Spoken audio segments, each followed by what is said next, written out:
After a year on the road, I thought I'd get tired of traveling. The endless clatter of railways, highways, and everything in between. But as my train pulled into the station at Bellariva, I felt every bit as excited as the first day of my journey. A whole year. It felt like a lifetime. The places I'd seen, the people I'd met, of course, the forgotten treasures I'd given a new lease of life along the way. I'm a restorer by trade. Bringing our most beloved possessions back to life is what I love to do. I'd been traveling for months, working my way from one town to the next, fixing everything from family heirlooms to VCRs. Bellariva was my chance to take a break. Unfortunately, that would have to wait until after I'd unpacked.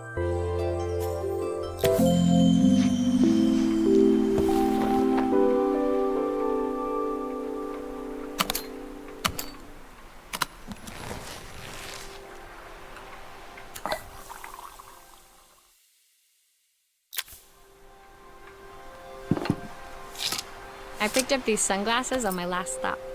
Hopefully I'm cool enough to pull them off. I saw a guitarist wearing these at a show once. Rock and roll repair woman, at your service. My parents took this after I made my first repair. Seems like a lifetime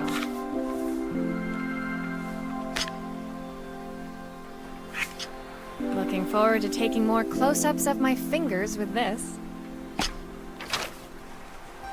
I'll hand these out once I'm settled in. Fingers crossed they get me some work.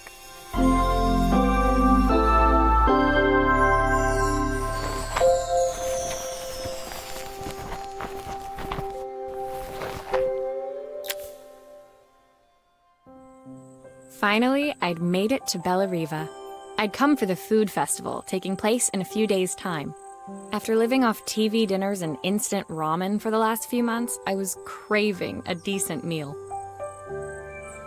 Of course, I'd need to earn enough money to pay for it, so I figured I'd head out the next day and find some work.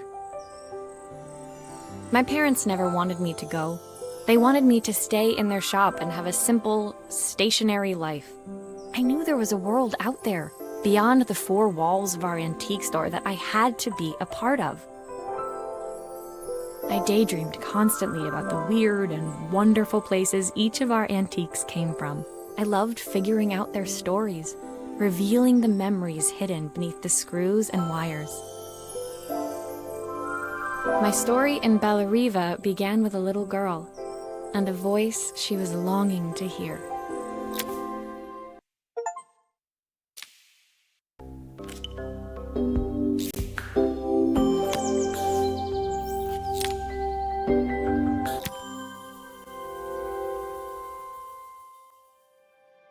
It was my first morning in Bellariva, and I couldn't wait to leave my hotel and explore. It was a quiet town, its streets and alleyways basking peacefully in the hot morning sun.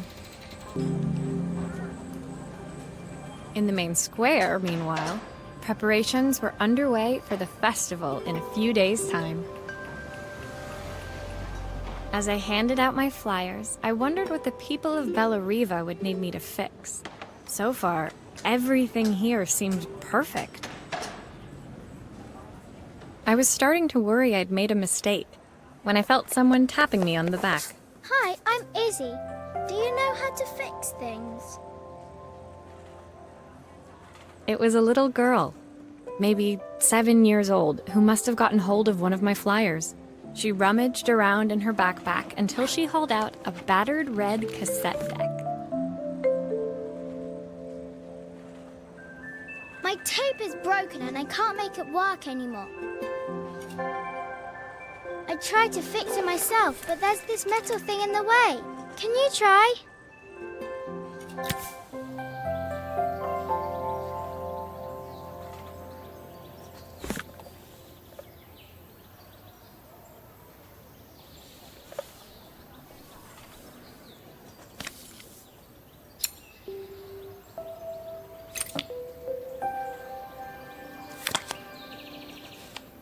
Aha! Those batteries look like they need replacing. Luckily, I have some spares.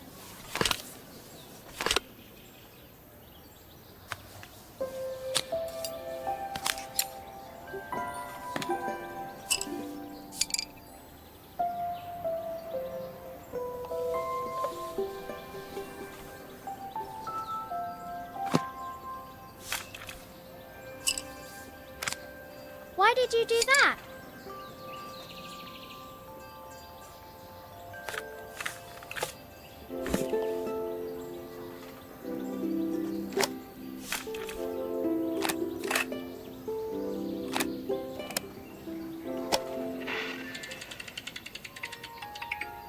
Will you dream a dream for me? If I sit by your side and hold you so tight, know that I will always love you, even though we both know that we must say goodnight. Good night, my darling. When it finished, Izzy picked up the tape deck and tucked it carefully into her backpack. Thanks, Maria. You're the best person at fixing things ever. No problem. Who was that singing? They're very good. It's my mum. She's not here anymore. Izzy trailed off. It was the kind of silence a cassette tape would never be enough to fill. When Izzy's friends called for her, she dug deep into her pockets, looking for something to pay me with. Eventually, she produced a grand total of a stick of gum, 3 mismatched buttons, and a yo-yo. I usually preferred a check, but Izzy looked so serious, I wrote out a full receipt. She seemed like a happy kid, but beneath it all, part of her life had been shattered. Part I wouldn't be able to fix.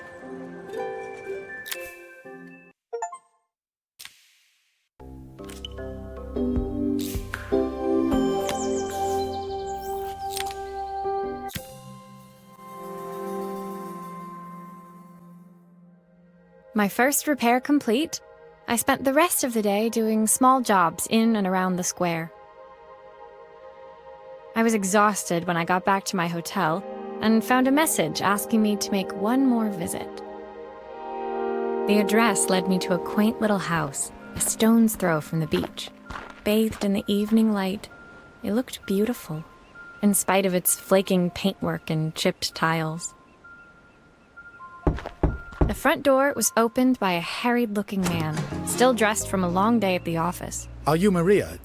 My name's Joseph. I'm Isabel's father. I'm so sorry she bothered you this morning. Please, come in. I'd like to settle up properly.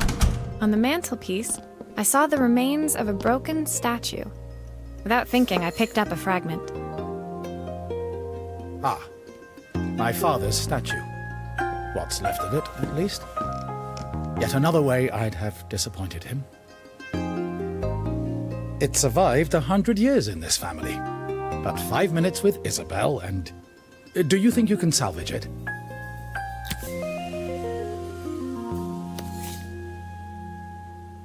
Will you be able to see the glue afterwards? I don't want people seeing the cracks.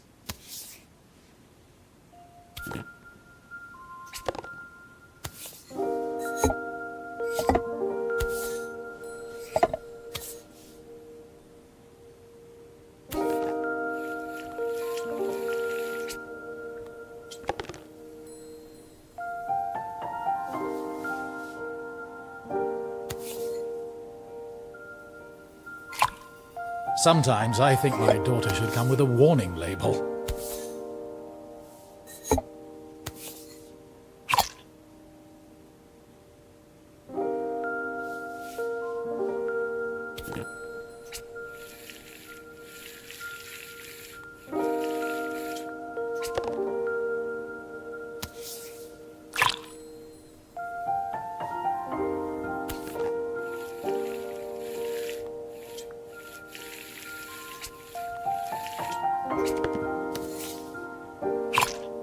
Is this glue really strong enough to hold everything together?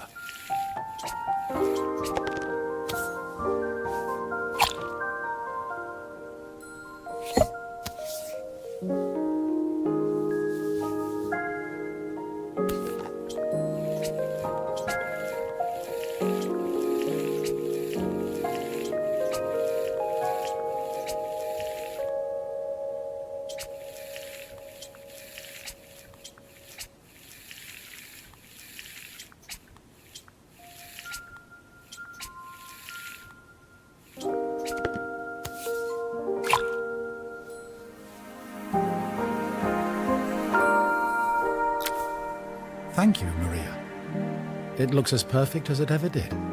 My father wanted me to make something of myself. He didn't have time for anything less.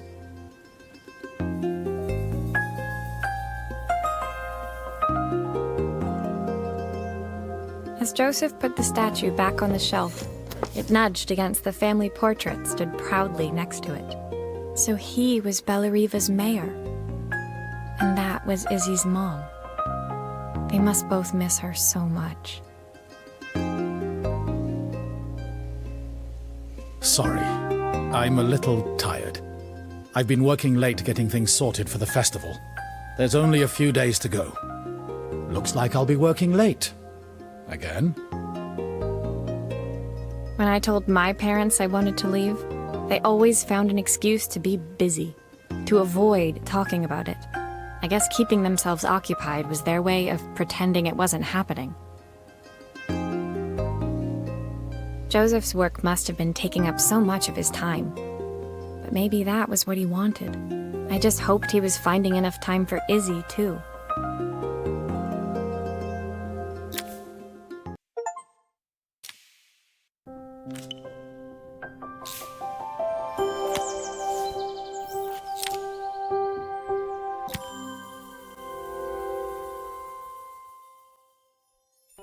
My second day in Bellariva dawned bright and clear. Another beautiful sunny morning. Walking into town, I passed cafes overflowing with customers cradling their morning coffees. I stopped, breathing in the smell of roasted coffee beans and freshly baked pastries. I was about to go inside when the owner of Carmen's, the cafe next door, stopped me. Hello, Maria? Were you here yesterday handing out flyers? I have a job for you. Her place was petite, tucked between its competitors as if hoping they wouldn't notice. Judging by the empty tables inside, though, her potential customers hadn't noticed it either. It's a bit slow today, but we're just getting started. I'm sure it'll pick up soon. As Carmen chatted, she walked over to the counter and returned with an old rotary phone. At least I've got plenty of time to practice my recipe for the festival. It's a new special I've been working on. I was hoping to call my sister for some, seasoning tips, but it won't connect. Can you see if you can figure out what's wrong?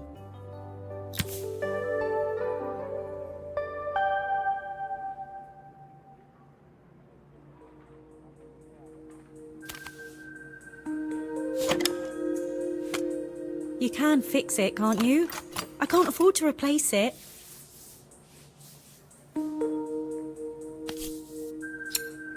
Obviously, we'd normally be much busier than this.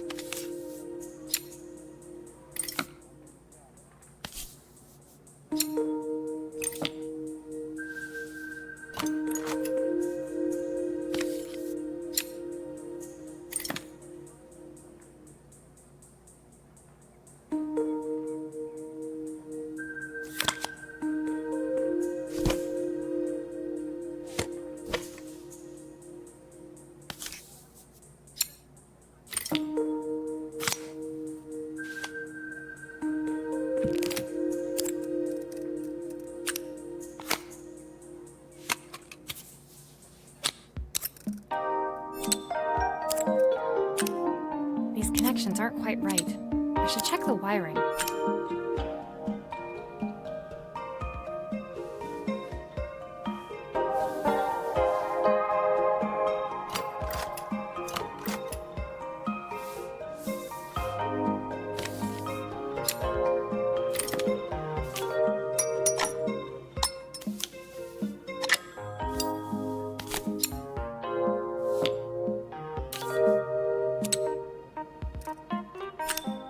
Looks like this new circuit board is all hooked up.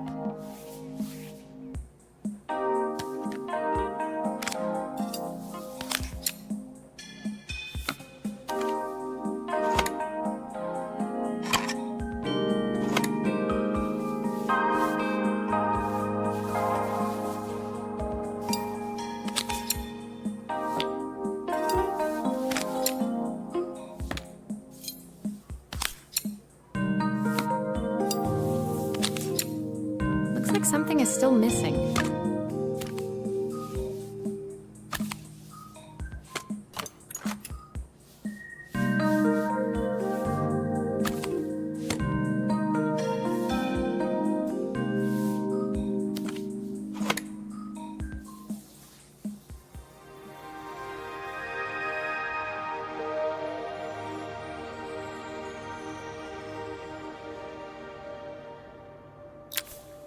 When I handed the phone back to Carmen, she seemed almost reluctant to take it from me.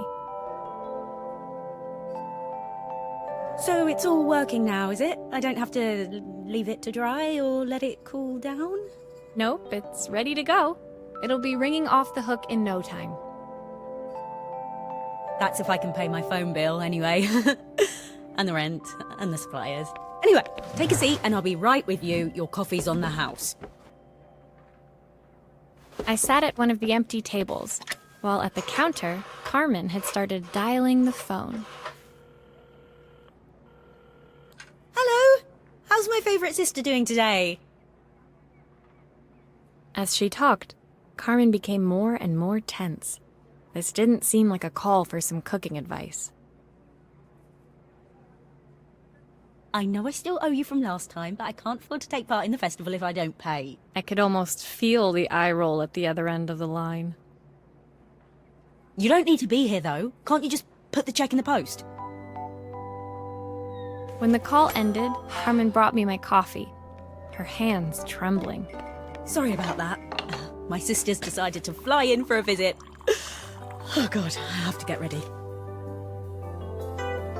Actually, I might have another job for you. Can you come by tomorrow?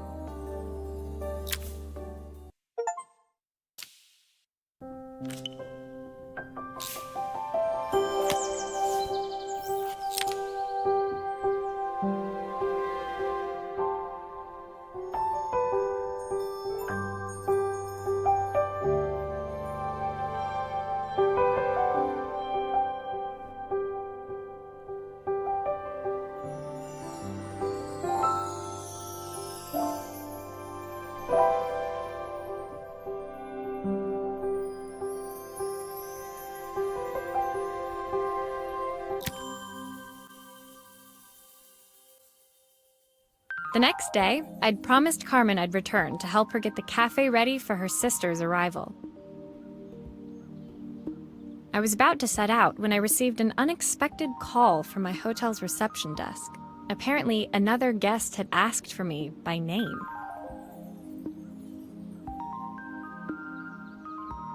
Curious, I took the creaking elevator up to the top floor and made my way to the room number they'd given. I knocked. Are you here about the camera? It's about time. The woman in front of me was immaculate.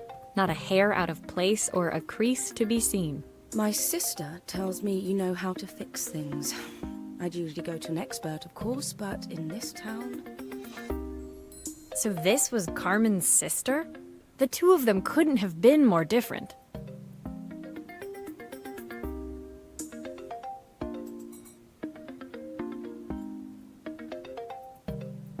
Inside her room, I saw a beautiful reflex camera, any professional photographer's dream.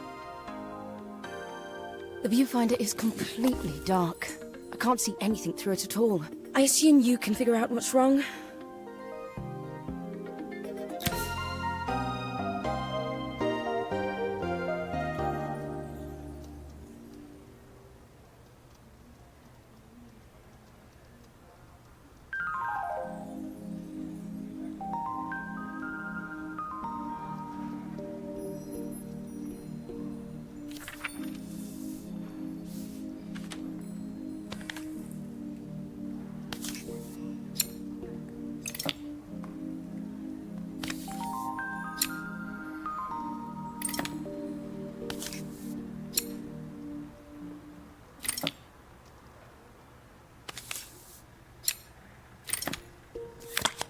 I don't suppose you've fixed anything this valuable before.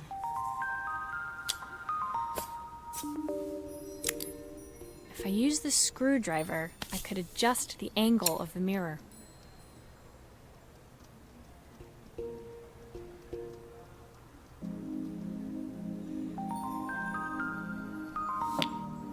Perfect. Now the viewfinder should be working.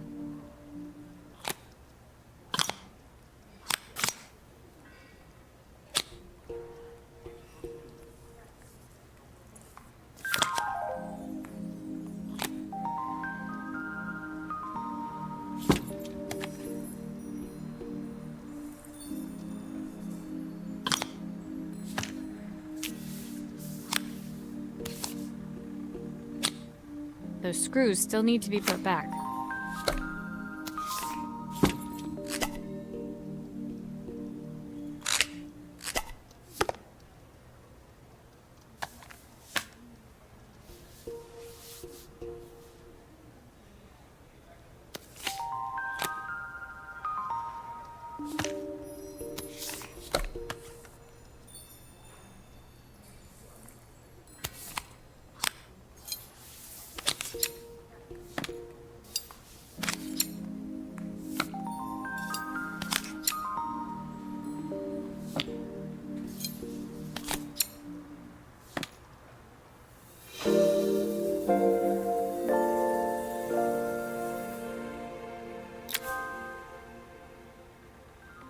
I felt a pang of envy as I handed the camera to Helena.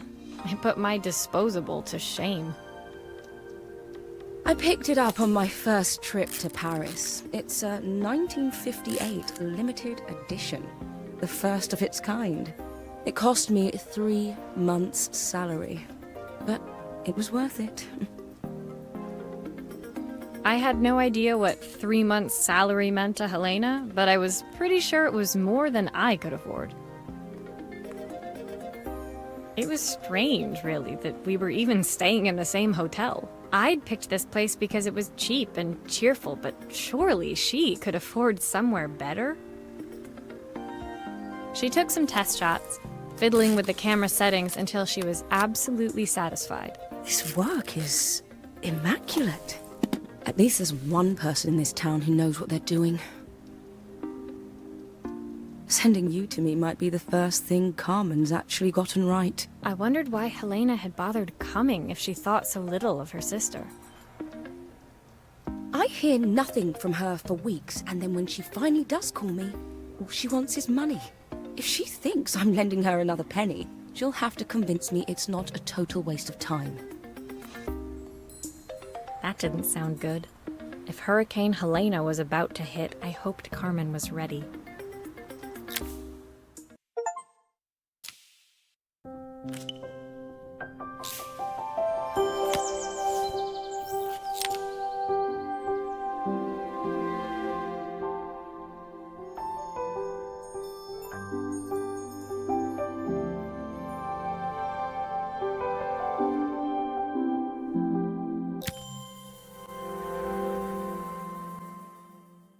The sun was setting over Bellariva by the time I reached Carmen's cafe.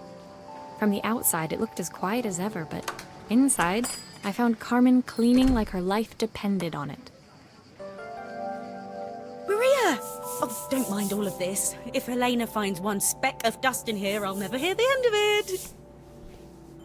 Carmen seemed pleased to see me, but I sensed the fidgeting tension beneath each sweep of her mop. Trying to live up to the standards of someone like Helena seemed like an impossible task. I hope you didn't mind fixing the camera for her. She was furious when it broke. I really need this to go well. If she doesn't lend me the money, I don't know how long I can keep this place going. Carmen led me to a back room, where she'd laid out the components of what looked like a neon sign. I had this made when I first opened the cafe, but I'm hopeless with electronics.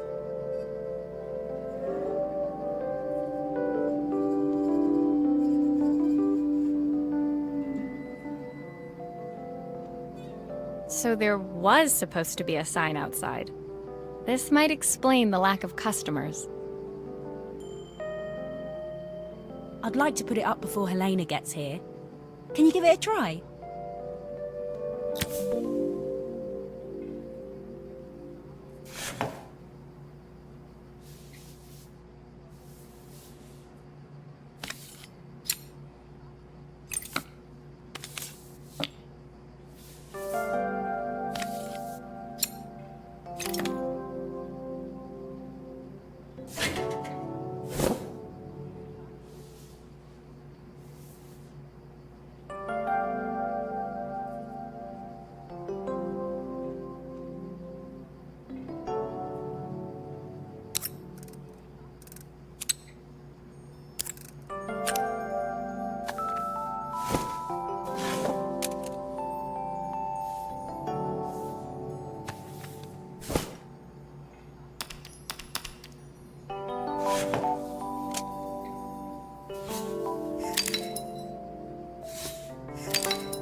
bit, flat. Maybe if it flashes, it'll really catch people's eye. Great idea. I think I have a spare part that could do that.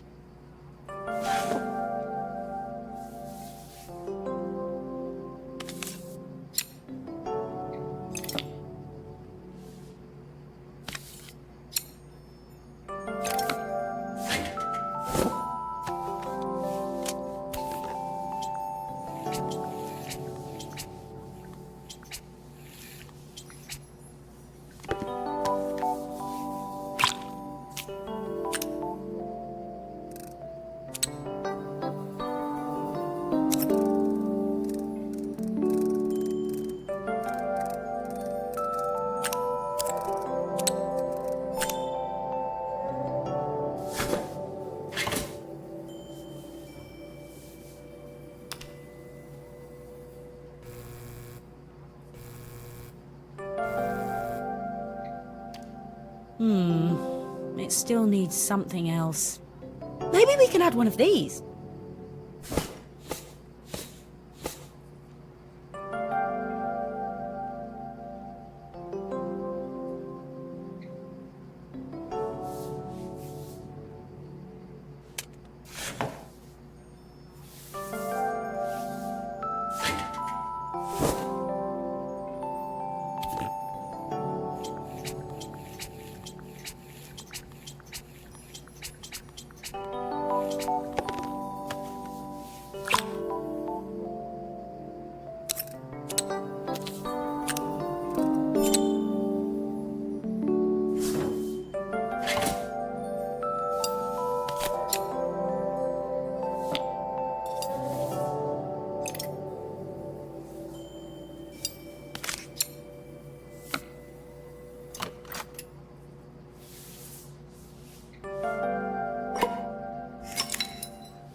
It works! I'll screw everything together again and you'll be set.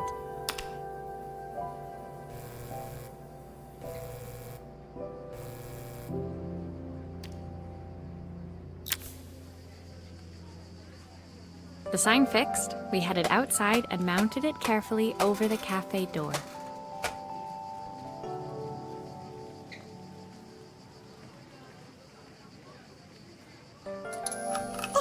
That's perfect, Maria. It looks just how I imagined it. When I had this sign made, it all seemed so simple. Oh, I can't believe I might have to give it all up. I hope I've done enough. The smile froze on her face as she spotted something over my shoulder. I turned to see. Of course, my sister owns the only cafe in this entire town that isn't actually open. For better or worse, Helena had arrived. Carmen opened her mouth to explain, but Helena swept indifferently past her. Finally pausing in the doorway, she turned back towards Carmen. The first thing we're doing is getting rid of that hideous sign. And with that, she disappeared inside. I hoped Carmen's chances of saving the cafe hadn't disappeared with her.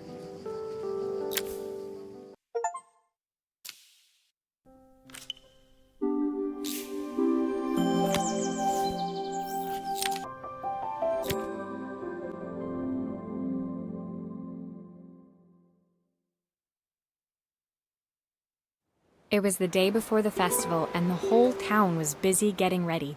I had more work than I knew what to do with. When Joseph called with another job, I was craving the cool quiet of his and Izzy's seafront house. I'd barely reached their front door when I heard someone calling me. Psst, Maria, I need your help. Quickly, it's top secret. It was Izzy, peeking out from the side of the house. She beckoned for me to follow her. She led me through to a beautiful, unruly garden overflowing with flowers of every color.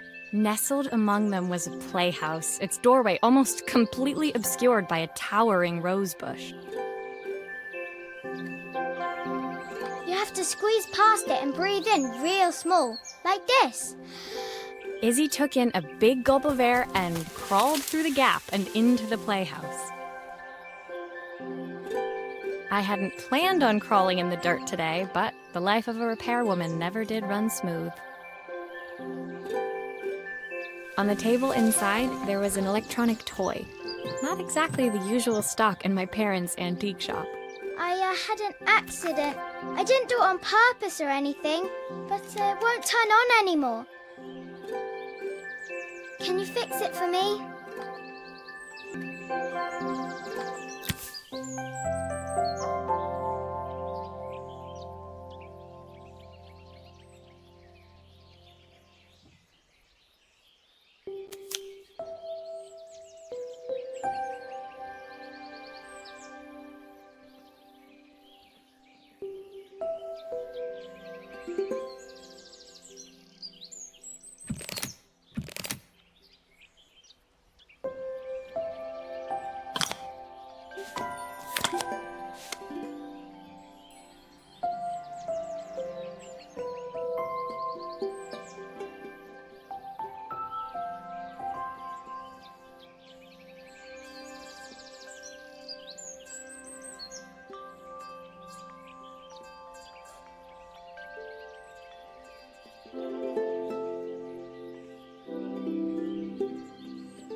Do grown-ups play games as well?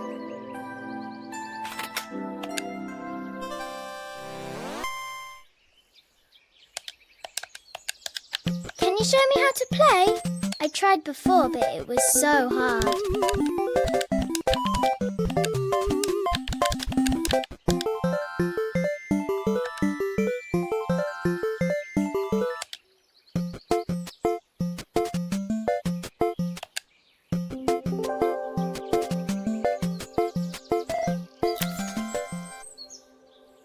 Her toy fixed, I watched Izzy retreat into its screen, taking refuge in a 3-inch world of her own. Well, I'd better head inside. Your dad is waiting for me. Please don't tell him about the game. He'll think I broke it on purpose. Why would he think that? Because, well, I kind of dropped it really hard at the wall. Izzy looked down, scuffing her shoes on the worn floor of the playhouse. My dad said I have to go to this stupid festival tomorrow and put on a stupid dress, and I don't want to. All he cares about is working. He never wants to see me unless it's for his job. I'm not going. He can't make me.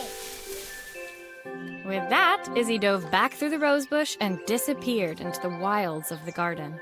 She was so young. She couldn't be expected to see that her dad was struggling too. It made me think. Had I really tried hard enough to understand my parents' point of view? I was so focused on the adventures ahead of me. Maybe I didn't care enough about leaving them behind.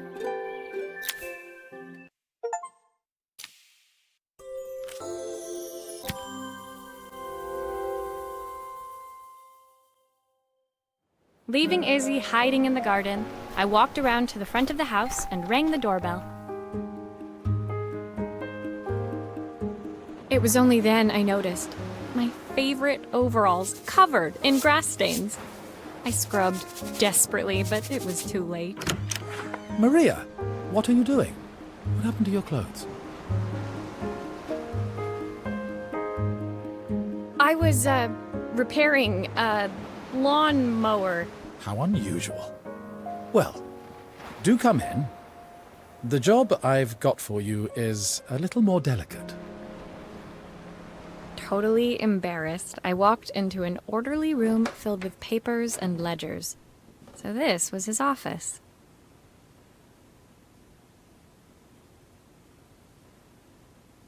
You must be so busy getting ready for the festival. Are you looking forward to it? Of course. It's traditional for the mayor to judge food from every cafe and restaurant in town. I'll be declaring the best chef in Bellariva by this time tomorrow. Speaking of which... He unclipped the watch from his wrist and very carefully handed it to me. I'll have a tight schedule to follow, but my watch stopped working a while ago. Could you see if you can make it tick again?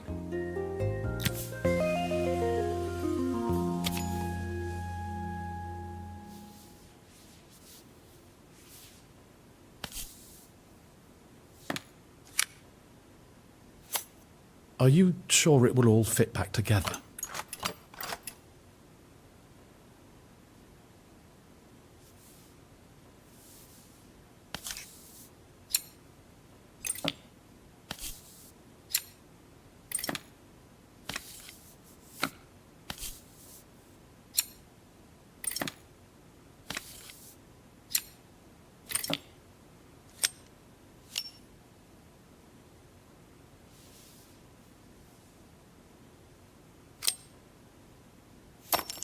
Ah, the main plate has completely cracked. I'll need to replace it. The cogs look good, though. If I'm careful, I can reuse those.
I've not gone a day without this watch since my wife gave it to me.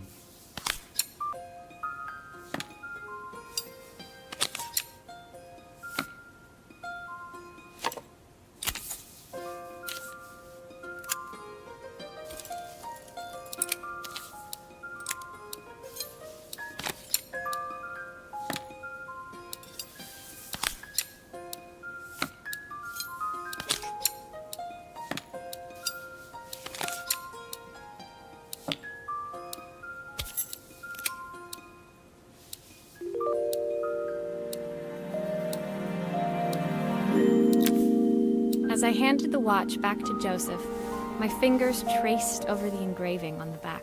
I hoped fixing this was one small way I could help him move forward. I can't believe it's working, Maria. Thank you. My wife was a brilliant woman.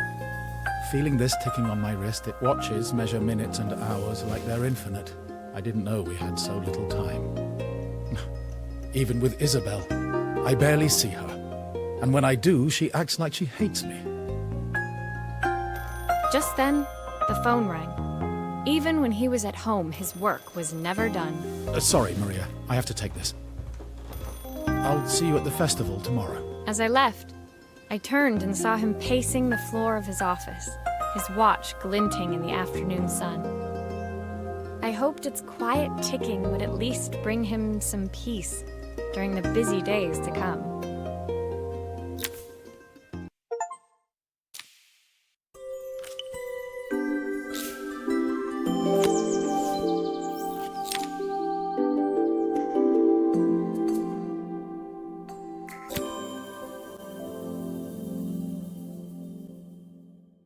When my last job of the day brought me to Carmen's apartment, the door was opened by someone I didn't expect to see, Helena. Sorry for inflicting this mess on you. Carmen's never seen a knick-knack she doesn't want to buy, apparently. Carmen's apartment was a little chaotic, but totally charming. It was easy to imagine her living in a place like this. It definitely wasn't Helena's style. She seemed more upmarket than flea market. I wondered why she was even here. We're having a clear out, or at least I am. Carmen's not helping, as usual. There's a market at the festival tomorrow. I'm selling some of these things to make her some money.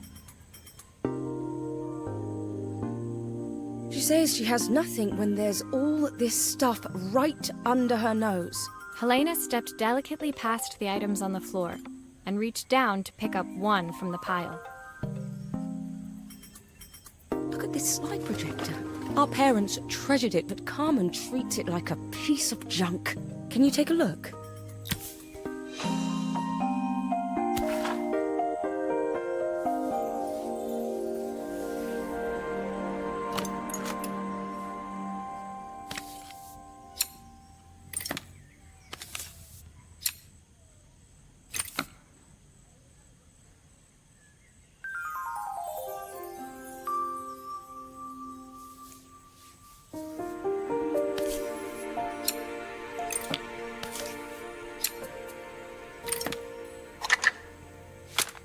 Oh, typical.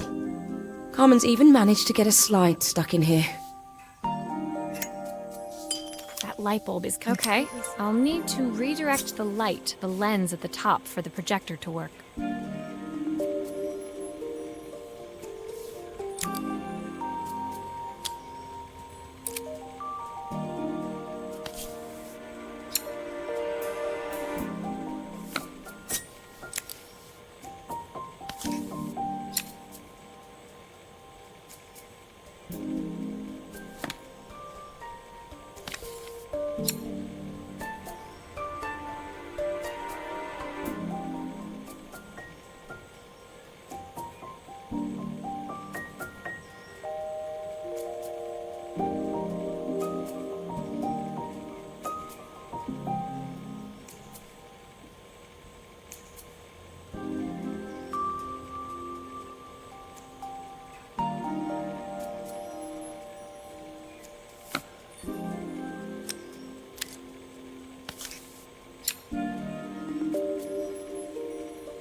still a part I need to attach. Where does it go?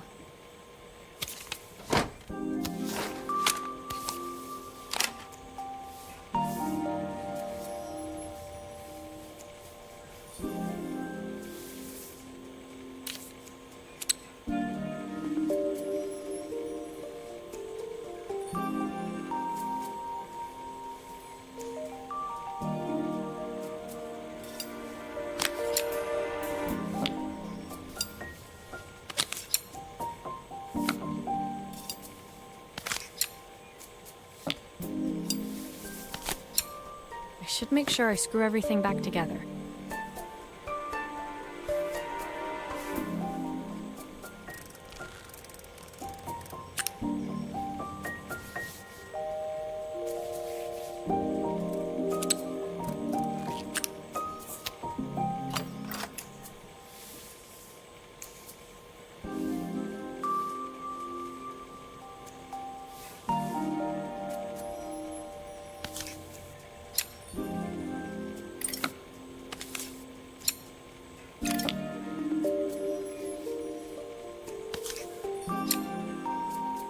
Looks like there's still a screw missing.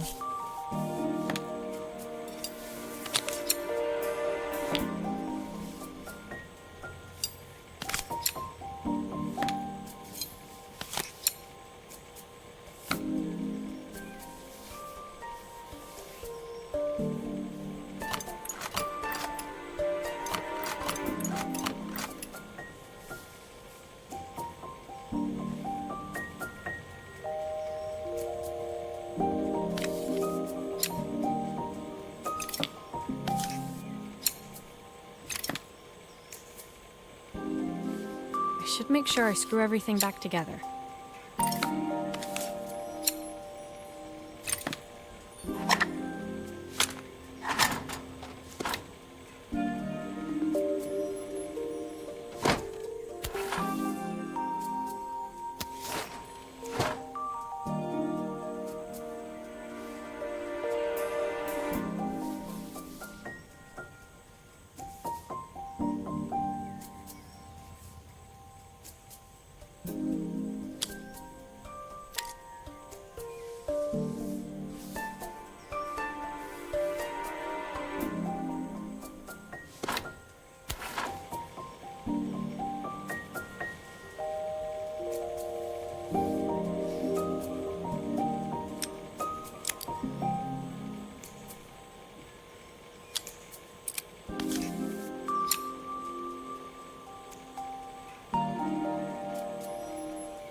I was so excited when I moved to the city.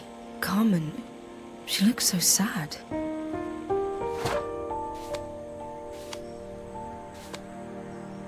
Here's the clicker you'll need to attach. God knows how Carmen broke that as well.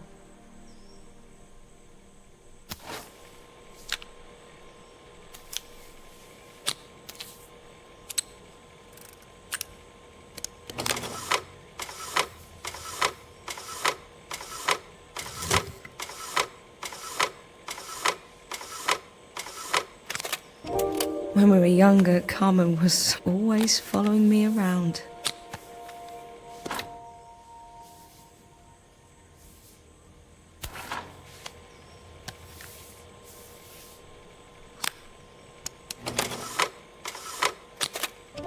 I suppose she looked up to me. A cool older sister.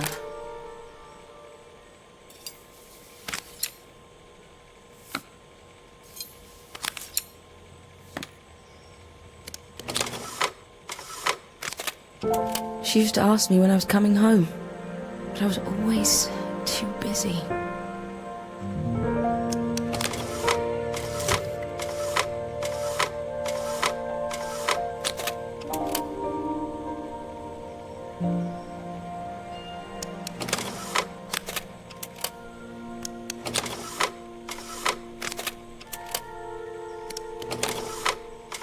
Looks like there's still a screw missing.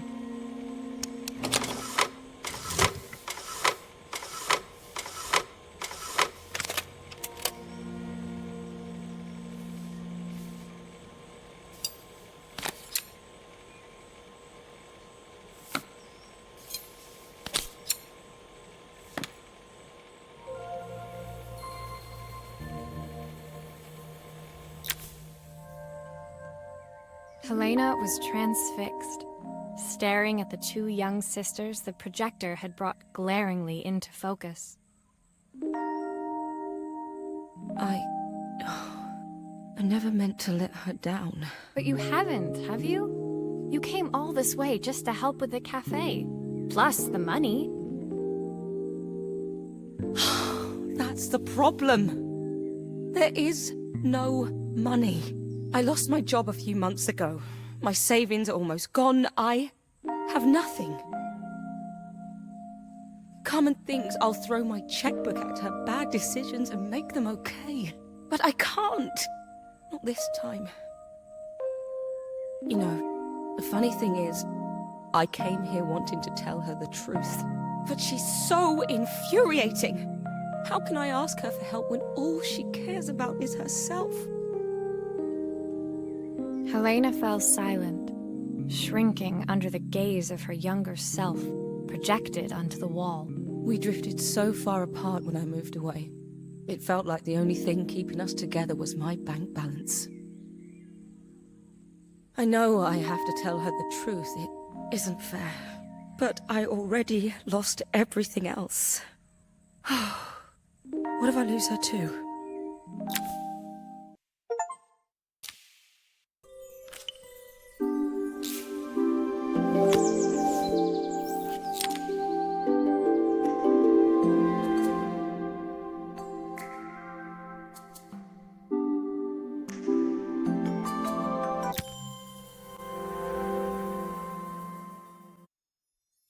The day of the festival finally came, and after all my hard work, I was ready to put down my tools and pick up a fork. The smell as I entered the main square was incredible. Each stall was selling food even more delicious than the last. The competition would start any minute. Most stall holders were waiting anxiously for the mayor to pay them a visit. All of them, that was, except Carmen, who was still frantically chopping vegetables and stirring pots. Maria! Thank God you're here. Can I ask you the world's biggest favor?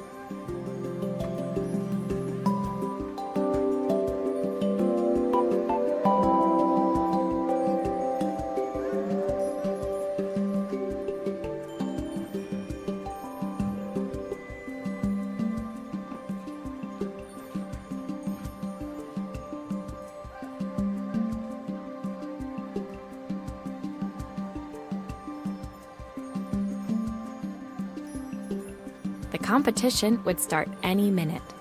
Most stall holders were waiting anxiously. All of them, that was, except Carmen, who Helena was supposed to help me run the stall today, but she never turned up.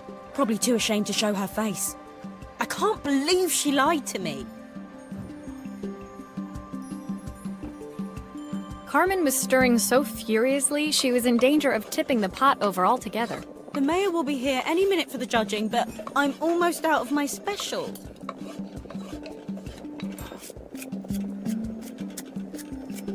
She wasn't really going to ask me, was she? Not on my day off. She wasn't really going to ask me. I have a stove ready to build and everything. Can you set it up and make me a spare batch?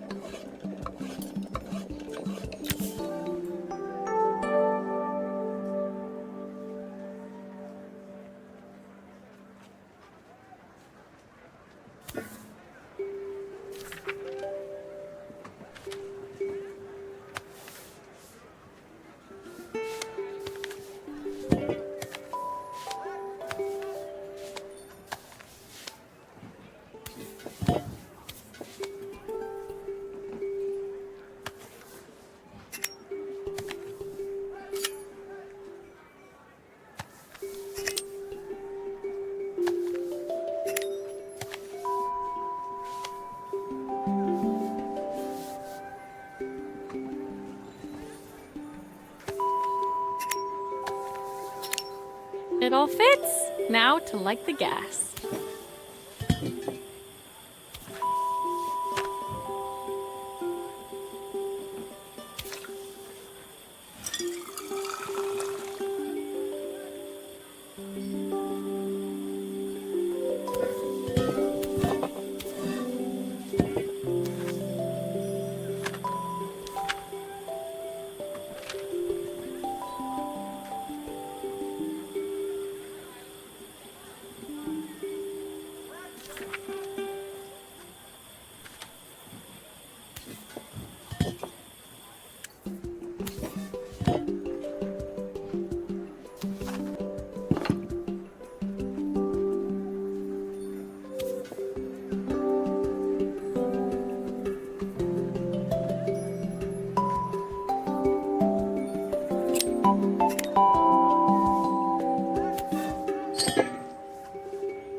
think that pot is really boiling now. Smells great, if I say so myself. Here are the ingredients that Carmen's given me. What to add first?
That looks good. I'll scoop a spoonful when I'm ready to serve.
My part done, Carmen took over and added the finishing touches. It was just in time, as a moment later, Joseph arrived with Izzy in tow. Carmen anxiously handed them both a serving. That was so tasty. Can I have some more, please? Well, you've certainly earned yourself a loyal customer in my daughter. We have a few more meals to taste, but so far you are one of the best. Good luck. Joseph and Izzy looked so happy together. Maybe the festival was doing them some good after all. Carmen, on the other hand, seemed annoyed. But why, when it had all gone so well? I wish Helena was here to see this. She's so convinced I'll never succeed at anything. She wants what's best for you. She's just not very tactful about it. Yes, I know. Even when I was a kid, she pushed me when no one else did. I just wish she hadn't lied to me. But then, I've asked so much of her over the years. I never stopped to think how much she actually had to give.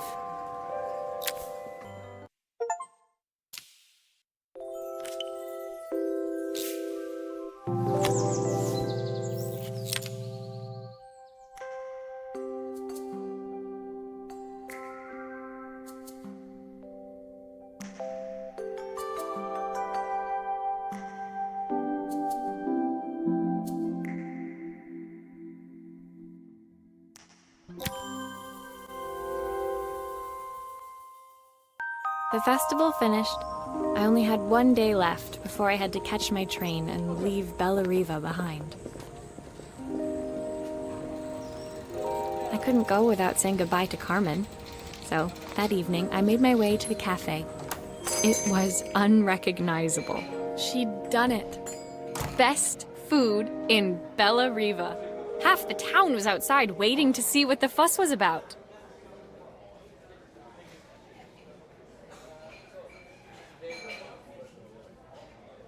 Maria! My favorite sous chef. Come on through. It was Carmen, acting every inch the successful cafe owner she deserved to be. Even Helena was there, serving the coffees. This was the last place I expected to see her after yesterday's drama. Carmen led me through to a balcony upstairs, where she brought out an old record player. I found out where Helena was on the day of the festival. She was selling her camera to clear the cafe's debts. But then she didn't have much left for herself. So, I've asked her to come and stay with me for a while. We have a lot of catching up to do. I wanted to give her this, to cheer her up. We listened to it all the time when we were kids. Do you think it has one last tune in it?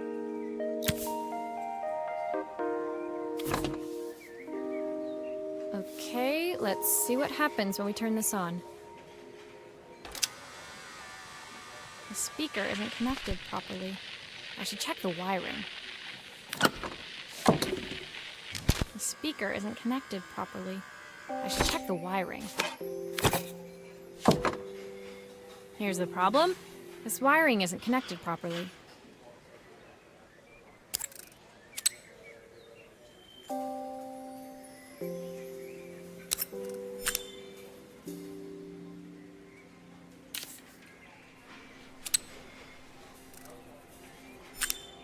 That's the speed dial connected. Now we should be able to change it. I think that should do it. This record should play beautifully. It's spinning the wrong way. How can I get it to play in the right direction? It must be to do with the motor. Let's see if one of these spares can turn things around.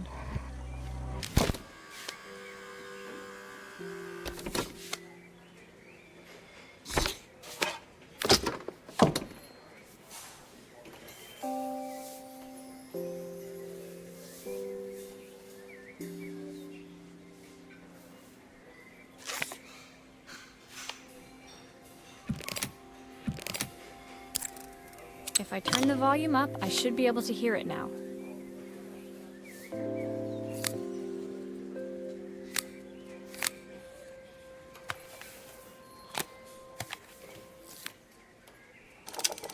The speaker isn't connected properly.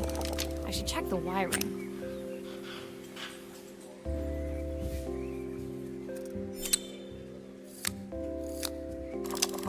This motor doesn't seem to work. Maybe I'll have better luck with a different one.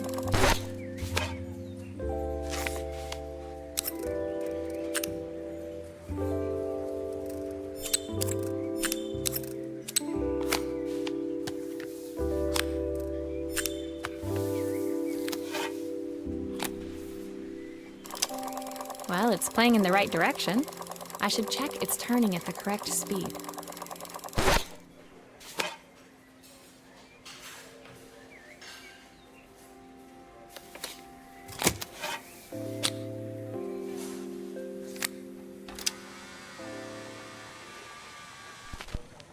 What will remain of these days?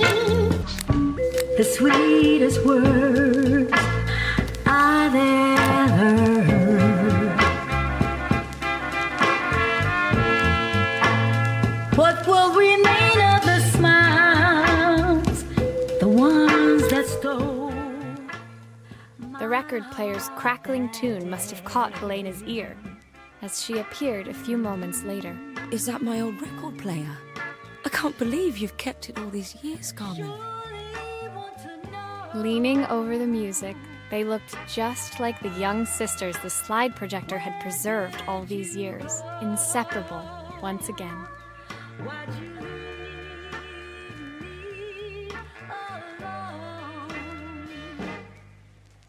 Nothing to win or to lose on the lonesome path. Our love was Carmen told me about your camera. That was a really generous thing to do. I loved that camera, but I love my sister more. Now it's her time to be the person she wants to be. I'm going to stay here with her for a while. Make up for lost time. Carmen and Helena's relationship wasn't suddenly going to be perfect, but they were both prepared to try. And to think, it had all started because of a call Carmen made about some seasoning tips. I guess in the end, maybe it wasn't so hard to just pick up the phone and dial. I hadn't spoken to my own parents in a year. I wanted to hear their voices more than anything. But the silence between us was so cavernous. I didn't know how I'd ever find the words to bridge it.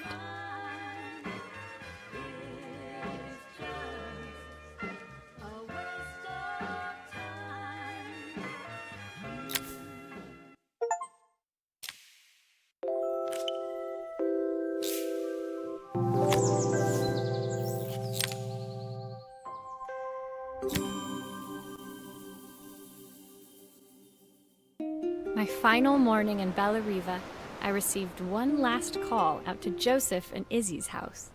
I knew I had to pack, but I figured I could squeeze in one final job before I had to leave.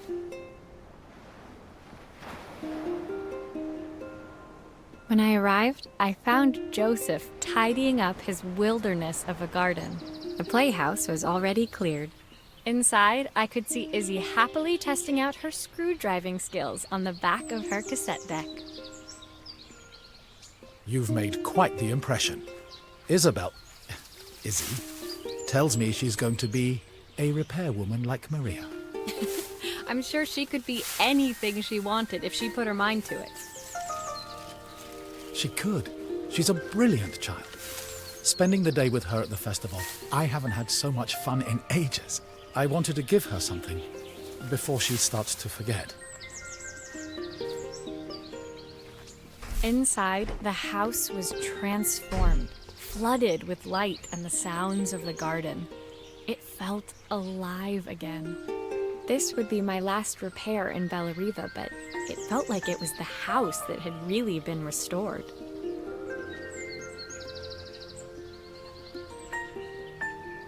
It's a music box. It used to play beautifully, but now when I wind it up, nothing happens. I'd love for Izzy to hear it sing again. Can you help?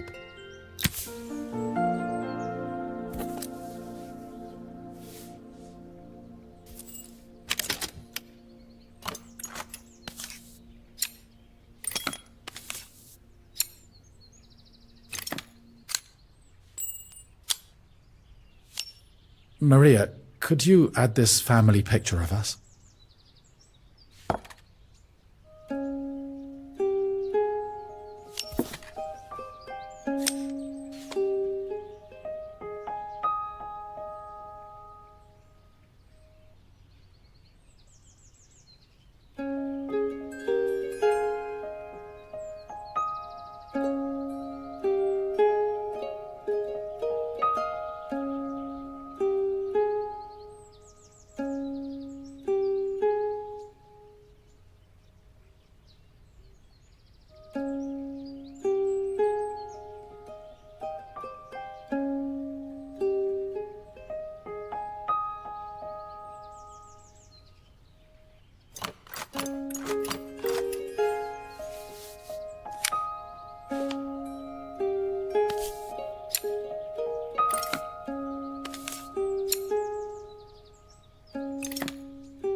mechanism is completely broken. I'll need to take it all apart before I can fix it.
Looks like something is still missing.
think that's everything back together again.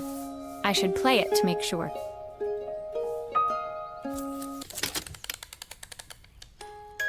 My wife used to sing this song to Izzy each night before bed, but I always worked too late to join them. Will you dream a dream for me? If I sit by your side and hold you so tight, know that I will always love you, even though we both know that we must say goodnight. I've missed so much already. I want to be the father my wife wanted me to be. I've ended up so much like my own father, working all the time. Izzy needs me more than that, especially now it's just the two of us. My daughter comes first. Well, until she gets bored of her stuffy old dad anyway. I'll never ever get bored of you, Dad. Izzy came running into the room where Joseph scooped her up and onto his shoulders. She gazed at the music box, her eyes shining. I'd never seen her look so happy. Thank you, Maria, for everything. The things you fixed for me. I'm so glad to have them back. Joseph was a good father, and I could tell he was determined to be an even better one. When it came down to it, that was all any of us wanted. A second chance to make something right. My time in Bellariva was almost over, but before I left, I knew there was something of my own I needed to fix.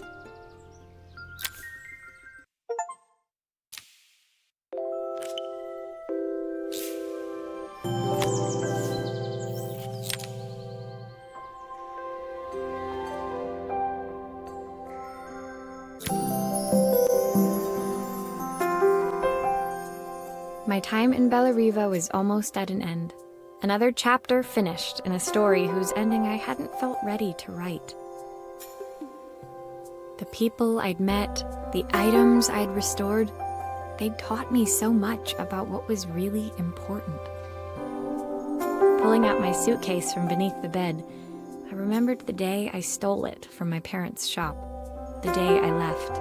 Afterwards, I was too ashamed to call them, to apologize. It was a guilt I'd been carrying around every day since. As I packed, I knew that it was up to me to find a way to lighten the load.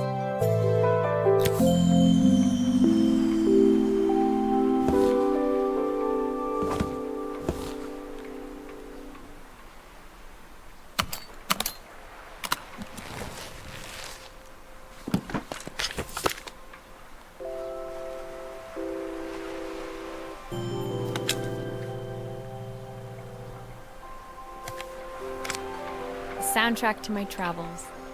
I'll be listening to this on the journey. My train ticket. I can't believe it's time to leave Bellariva behind. My parents would love Bellariva. Maybe I can convince them to make the trip.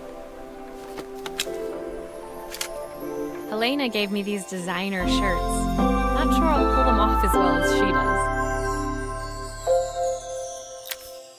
My suitcase was full, but it was my heart that felt heavy as I made my way to the station. I was sorry to be leaving Bellariva behind, but I hoped that, in my own small way, I'd made a difference. Helena and Carmen's reunion was possible because they'd learned to overcome their differences. Joseph had realized he shouldn't let his grief or his work get in the way of his relationship with Izzy. They'd each learned to see things from someone else's perspective. Maybe it was time I saw things through my parents' eyes.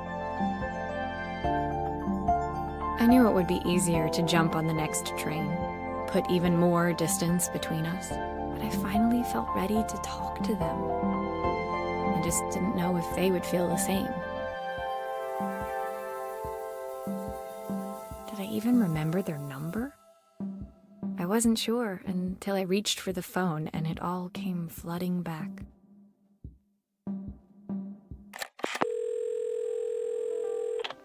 Mom? Dad? Maria? Is that you?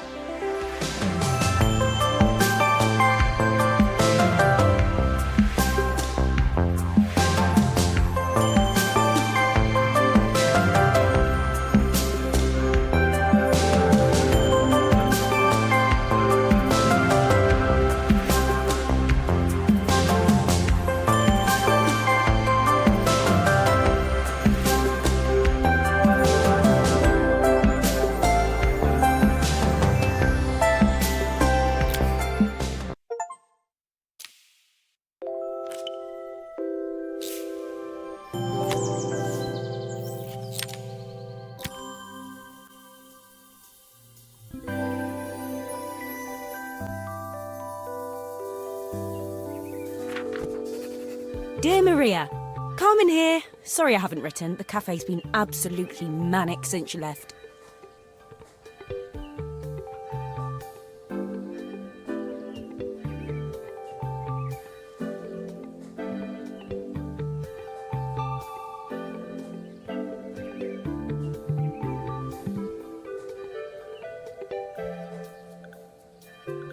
Luckily, I have Helena here to help. You wouldn't recognise her. She's like a new woman. She's always running round, taking orders and making drinks. I even heard her compliment a customer on their outfit. Personally, I draw the line at fluorescent green bowling shirts, but each to their own. It certainly made the customer smile. She misses the city, though. Bellariva's many things, but it's definitely not as chic as she'd like. She said there was a coffee shop near her old apartment where they made coffee with a shape drawn on top. It got me thinking, I'm an award-winning chef. I can figure out how to put a leaf on a cappuccino. A bit of cosmopolitan coffee might be just what Helena needs. Of course, ordering a new coffee machine was the easy part. I wish you could have seen the mess I got into trying to put the thing together.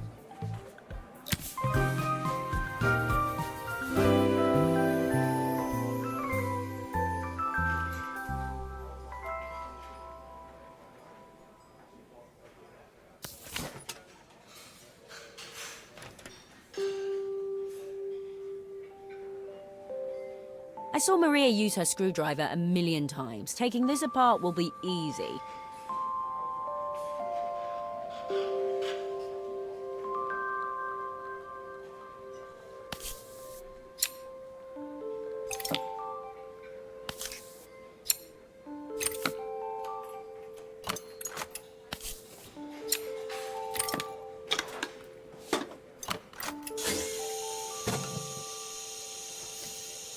These pipes look pretty simple. I should start with them.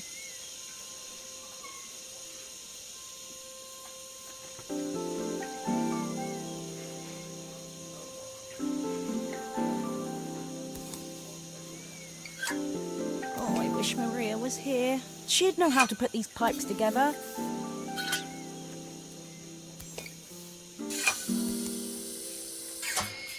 Why is there so much steam? That can't be right.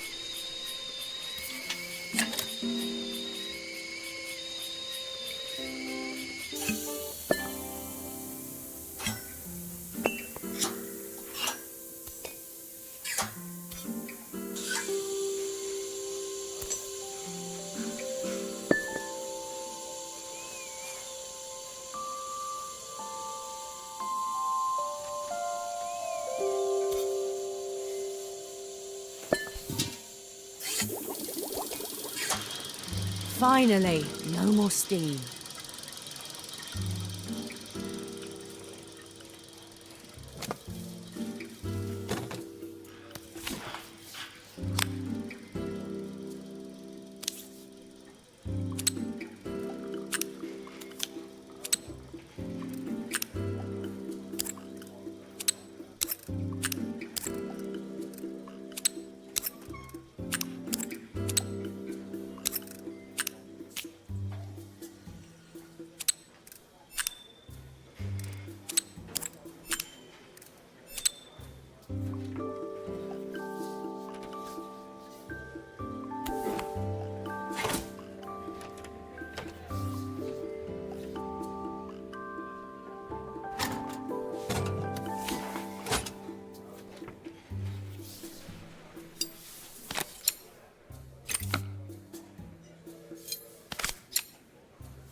It doesn't seem to work unless the circuit lights are all green.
Finally, no more steam.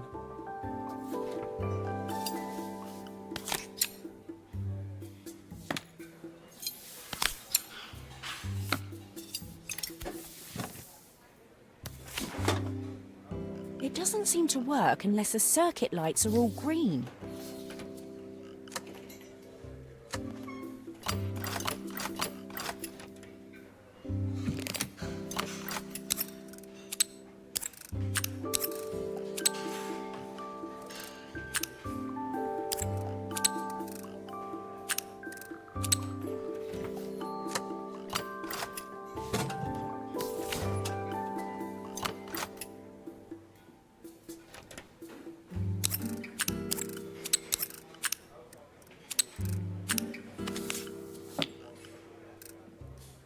It doesn't seem to work unless the circuit lights are all green.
It doesn't seem to work unless the circuit lights are all green.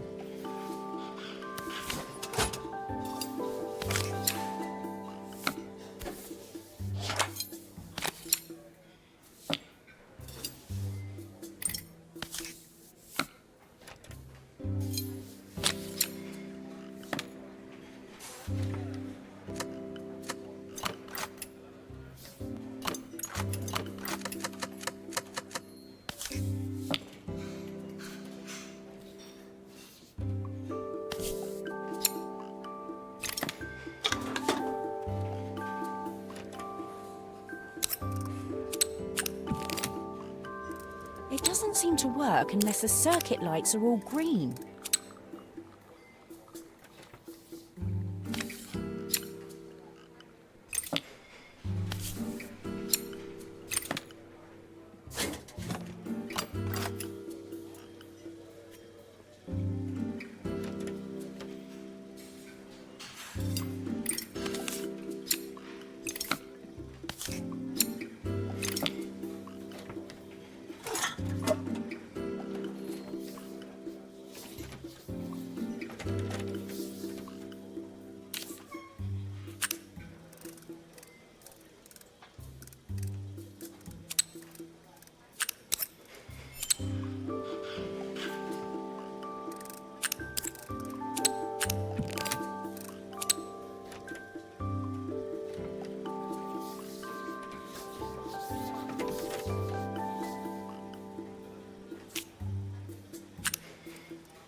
I think that's everything. Better test the buttons, just to make sure.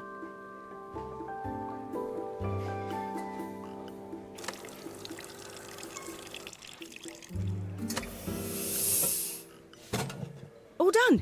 Piece of cake. Time to make my first coffee, I think.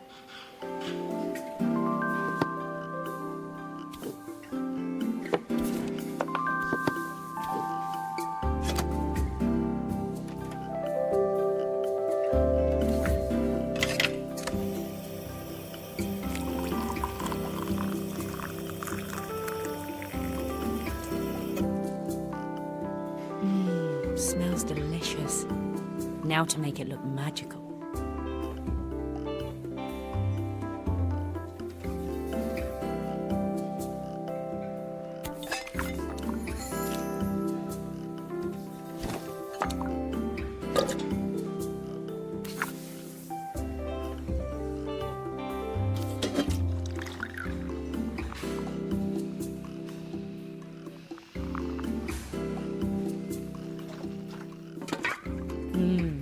Perfect coffee.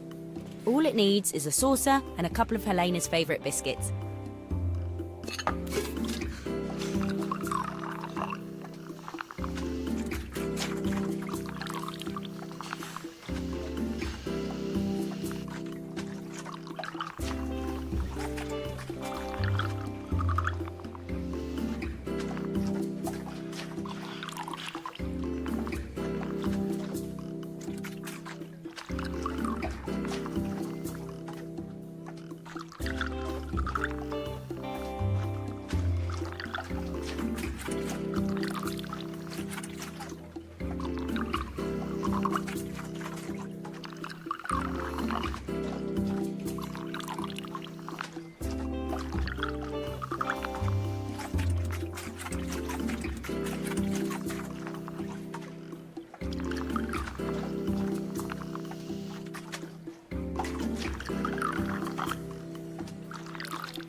I was feeling more has-been than coffee queen by the time I'd made a drink fit for human consumption. It looked a bit, postmodern, but knowing Helena's refined tastes, I hoped she'd think it was intentional. Always the connoisseur, she didn't even bother to look at it at first. She was so busy wafting it under her nose. Steamed up her glasses, of course. How was she going to see my work of art through an eye full of fog?